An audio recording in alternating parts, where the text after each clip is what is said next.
Hello and welcome to another Fortnight on the Isle, my bi-weekly update series. Well, you may remember a few early September videos talking a little bit vaguely and briefly about a little bit of a family emergency, and, well, I talked about this in August, and then September I said how it can cleared up. Well, it did at the time, and then it arose again, so if my demeanor and anything like that, delivery, whatever you want to call it, is a little bit different in this video, that is largely why. It's because of, personal life stuff. So I apologize at the start of this video, not to fish for sympathy or anything like that, just to explain in case anybody cares or noticed. Lucky for you guys, in spite of any of this going on, my immediate video schedule has not changed. Everything was done ahead of time. So even though I'm going to be busy now for at least the immediate future over the month, it's not going to really change anything about videos or anything like that. All of it, like I said, was done ahead of time. But for the moment, let's talk about the reading, just like I always start these videos off with, because I am actually rather proud of what I managed to do over the last 2 weeks. There's not a lot of it, but I'm proud of it. First off, I did finish reading Night Shift by Stephen King. I forget exactly how far into this I was when I recorded the last one of these videos. I just remember saying something along the lines of, I'll have this probably finished right around the time that the video comes out, and that was almost true. I think I finished it that Monday, so I still had quite a bit of a ways to go actually, but I really enjoyed this collection. Overall, it balanced really positively for me. Of course, there were a couple of misses, including one story that I really wish I could just completely erase from my memory. It was so bad, but there were a lot of great stories in this too. So if you're into Stephen King, or if you're interested in trying his short stories, there's definitely a lot of good stuff in here that is largely representative of the things that I have enjoyed from his writing so far in general. But yeah, there were plenty of great stories in there, and I really enjoyed it. Otherwise, the thing that I'm mostly proud of is over the last 2 weekends, I read Valor by John Gwynne. I didn't just start it, I read and finished it all at once, something that I'm very shocked by. In fact, I actually anticipated and scheduled for this to take up until the point that I'm needing to start Lord of Chaos later in the month, but I managed to do that like a week and a half almost early, about a week early. So yeah, my schedule's cleared up a little bit. I'm going to get a little bit of an early start on a couple of my October reads, actually, because initially I was thinking that my September through like November reading schedule was going to be absolutely borked and that everything would just not work out. Because of reading this book so quick, I'm not going to have those problems. So I'm just going to start some of my October reads early and try to see what I can get through. The long story in short with how I felt about Valor is a huge step up from Malice. If you remember, I think it was about a year ago, a little over a year ago, something like that, I reviewed Malice on the channel. In fact, that video has been getting like exponentially higher views the last couple months. Like the curve has just been shooting up, and I don't know why. It's kind of cool, and was a tiny bit of the reason why I decided to just finally buckle down and read this. I was very mixed on Malice. I loved Valor. I really loved this book. In fact, what complaints I have about it are very minor, and that's like at the most critical level. There's one POV that was a little bit less interesting in the first third or so of the book, but then became more interesting later. There's one POV that was really good for the first half and then kind of dragged a little bit through the last third up until the last couple of chapters for him. But besides those two POVs, I really liked all of the characters. I really liked all the POVs. I did not struggle that much to get back into the characters in the world. Like I had to reference the cast of characters and the map a lot starting this, because of course it was 14 months since I read Malice that I started reading this, and in 14 months, well, it's kind of hard for all that stuff to be front of mind, but I was surprised by the amount that I did remember, and I was very surprised by how quickly I was able to start grasping stuff, because one of my main criticisms of Malice was how much I struggled to get into it.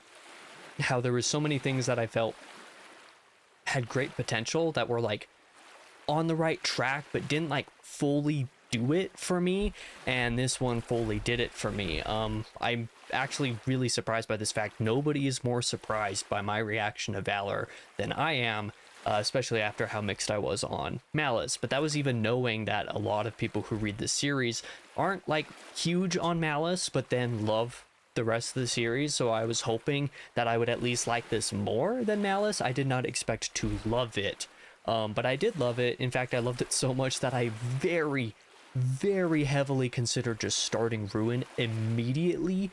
But I decided that because of how much that would absolutely mess with my TBR for the next couple months, that would be a horrific decision. Because with one of these books, I feel like even though I was able to get back into it pretty well, if I were to stop in the middle of Ruin later in the month, that it would be pretty bad when I tried to pick it back up like a month or two after that, because of some other reads that I have planned for October and in the sort of next month and a half or so period of time, next 2 months or so. So I was like, no, I'm just going to hold off and I'm going to read Ruin in November instead. That's going to be like the book that I put on my November TBR, I think, and I may even be able to fit Wrath in November, December, depending on what happens. If I read either of those two, especially both of them as fast as I read Valor, I'm going to finish this year, which big surprise to me. But that is all I'm going to talk about for the reading. That's all that I got through was those two books. Finished the one, read the other.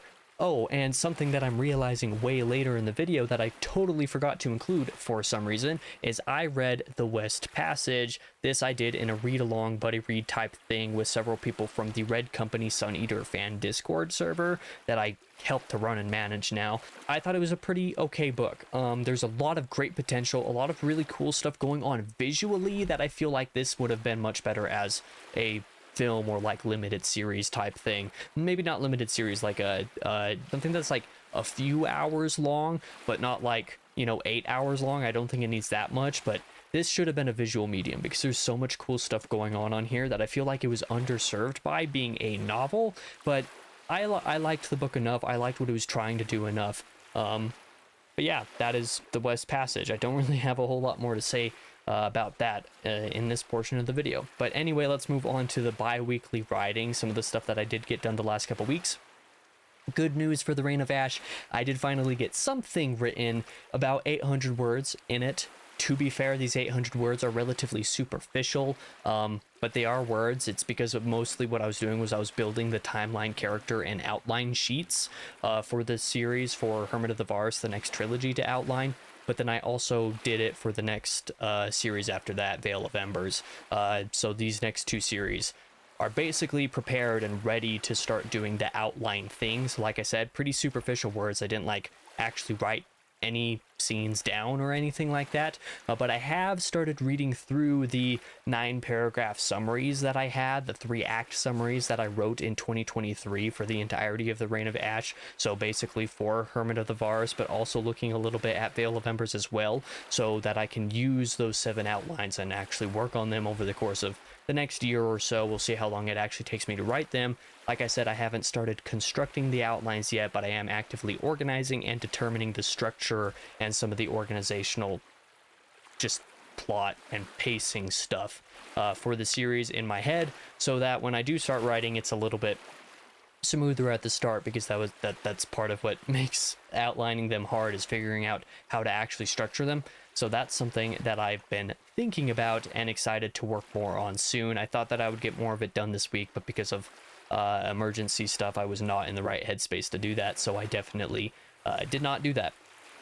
For blogs and reviews, well, I got 5,550 words written for book reviews. The best news on this front is the fact that I did complete the drafts for the Passenger and Stella Maris reviews. So I added about 1,850 words. So like basically about 1,900 words for these two. I finished the draft for Stella Maris because in the previous fortnight I finished the first draft for the Passenger, and then I went through and revised both of them, adding about 700 words to the combined total, leaving the total of those two reviews at 10,500 words, which, funny enough, based off of my reading speed for blogs and the stuff that I do, the scripted stuff that I do on the second channel, forgive the voice crack that I had a few seconds ago, it's whatever, about 175 words per minute ish.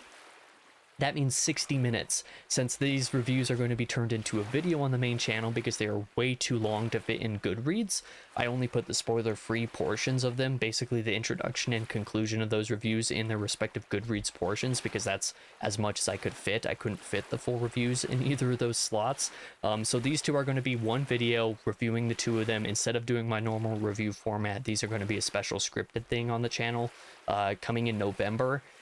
It's going to be an hour long at my regular pacing, and I think I'm going to try to read them a little bit slower than normal, because most of my blogs I like start off way slow and then am pretty quick by the end of them. I want these to be a little bit more consistent in the reading speed and the quality, so we'll kind of see what happens. I think they'll probably be around 60 to 70 minutes, and it'll be my first hour plus long video essay that I've ever done, which is pretty cool actually. I'm really excited for that fact.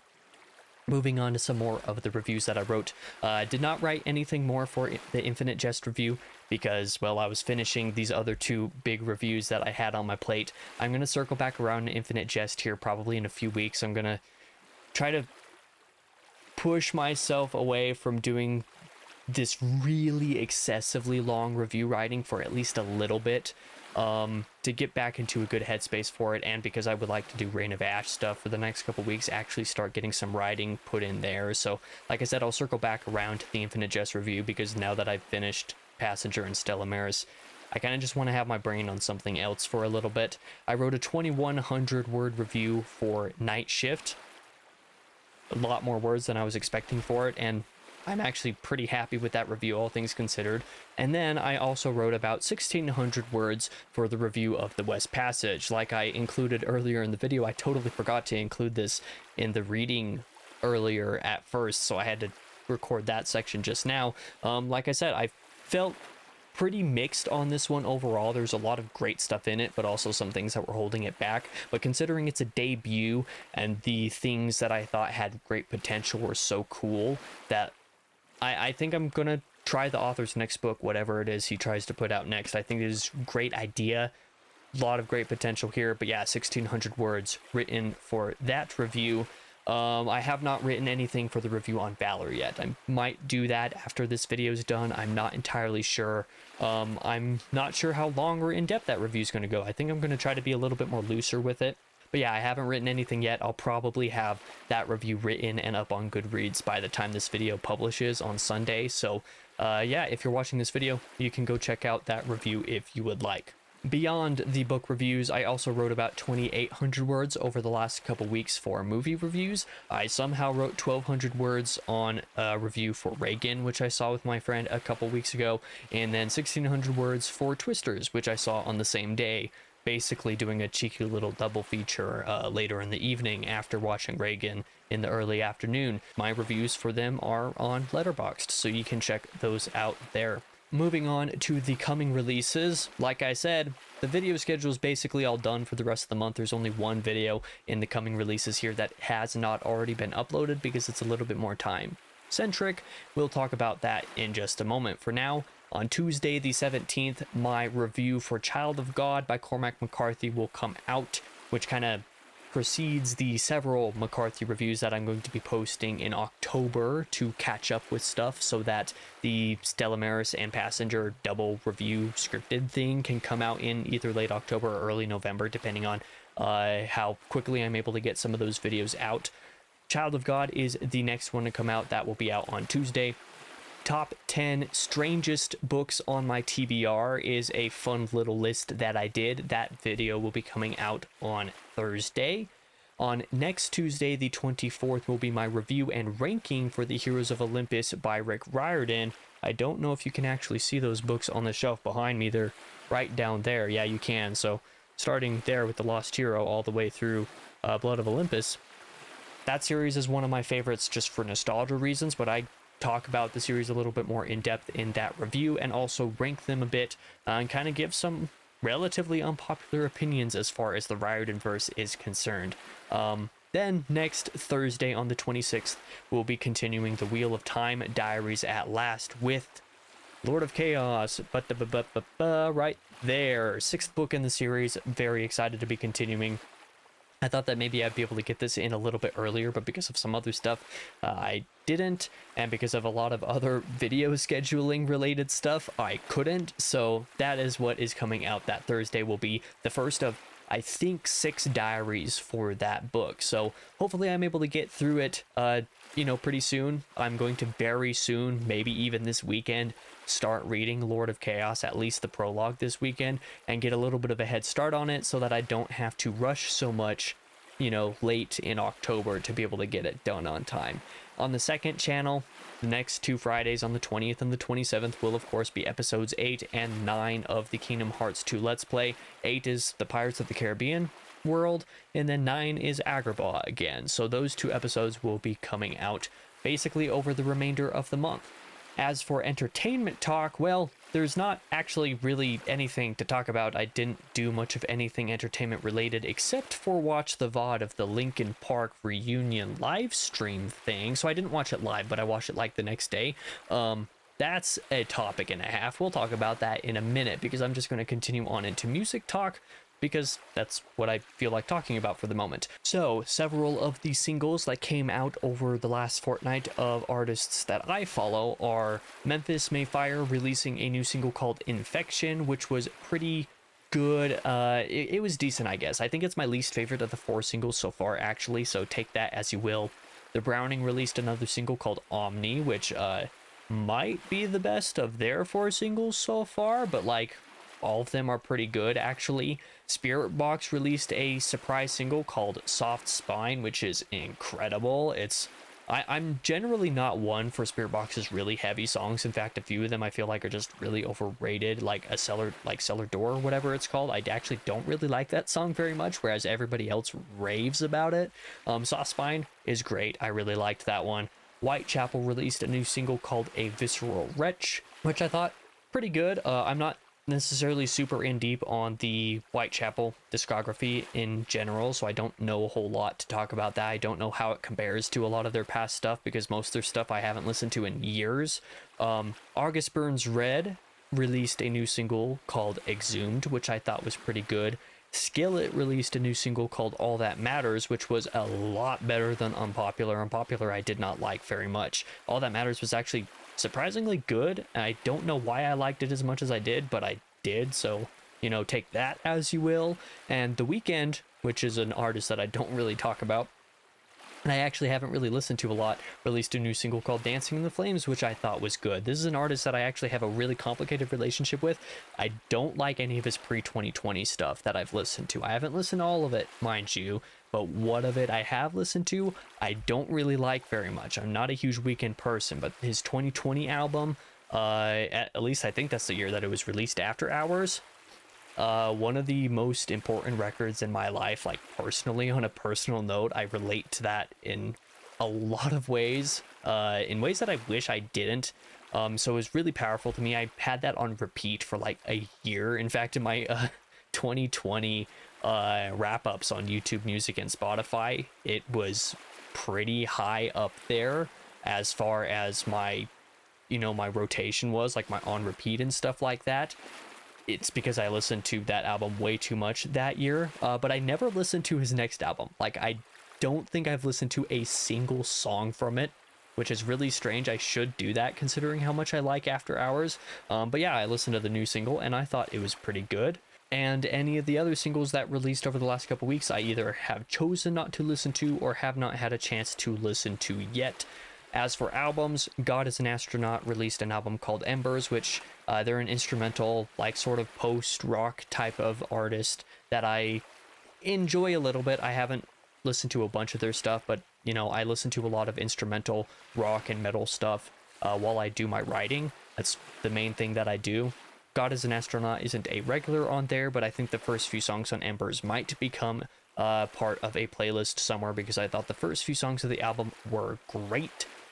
Eminem released the deluxe version of his recent album, so that's a thing that exists if you're interested. But otherwise, I think the most exciting part of my music the last couple of weeks was listening to a couple albums that released in August, one of them on the 16th, one of them on the 23rd, that I didn't actually notice or know about until after the fact, and I listened to them the last couple of weeks and I thought they were great. Dark Tranquillity released an album called End Time Signals. I don't have a whole lot of experience with Melodeath, but I thought the album was good, and I do need to go back and actually listen to more of these guys since they're one of the like foundational Melodeath bands. And then Flesh God Apocalypse released an album called Opera, which was pretty good. I haven't listened to a lot of these guys, but what I have listened to, I thought it was a bit much. This album was pretty enjoyable, but maybe that's because I was in a dark mood the day that I listened to it. I don't know, but I thought it was good. But the elephant in the room, which I'm circling back around to, is Linkin Park have returned with a new vocalist, and they released a new single and are going on tour. The new single, The Emptiness Machine, I like a lot. Now, I am the one random person who never actually disliked One More Light, but part of this is because I didn't really listen to Linkin Park before the album dropped. In fact, I didn't listen to it until after Chester died, and One More Light was my first album by them, so I kind of latched onto it in a unique sort of way. It's still one of my favorites of theirs. The Emptiness Machine reminded me of like basically an amalgamation of a lot of their like last decade of work, as far as like their 20s or 2007 through 2017 work. Like there's a lot of elements in there. I think Emily as a vocalist, pretty great. She fits the Linkin Park vibe. The song fit the Linkin Park vibe. I'm excited for the new album. That is my take on it. But yeah, like I mentioned briefly earlier, I watched that live stream as well, as a VOD after the fact. I think she performed very well. So I for one person am very excited about the new era of Linkin Park, especially as somebody who didn't get into them before Chester died, while he was still with us. I kind of have a strange take insofar as it's not that I'm not super connected to Chester, because I am. I just feel like I'm, for whatever reason, a little bit more open. But yeah, I'm not super tied to anything besides like 3 of their albums that I have returned to a lot. I'm excited for the new one. That is all I have to say on that front. But this video has been like 3 times longer than I was expecting it to be, so I apologize for that. If you happen to watch all the way through it, I appreciate you. I'll be back on Tuesday for that review of Child of God, which is it is certainly a book that exists. I hope you enjoyed that video. If you choose to check it out, I'll be back, like I said, in the next one regardless.